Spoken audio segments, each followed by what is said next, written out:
नमस्कार बालमित्रांनो, आज आपण पाहणार आहोत होळी या सणाची गोष्ट, जिचं नाव आहे होळी, रंगांचा आणि आनंदाचा सण। भारतामध्ये होळी हा रंगांचा आणि आनंदाचा सण म्हणून साजरा केला जातो।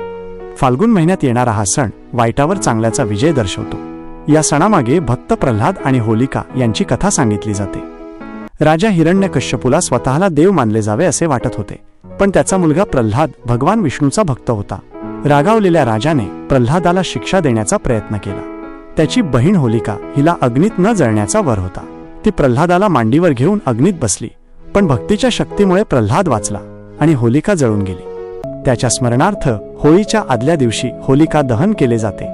दुसऱ्या दिवशी लोक रंग, गुलाल आणि पाण्याने आनंद साजरा करतात। मित्रमैत्रिणी एकमेकांना रंग लावतात, गाणी गातात आणि गोडधोड खातात। शिकवण: सत्य आणि भक्ती नेहमी वाईटावर विजय मिळवतात आणि प्रेमाने सण साजरे केल्याने आनंद वाढतो। गोष्ट आवडल्यास व्हिडिओला लाईक करा आणि चॅनलला सबस्क्राईब करा।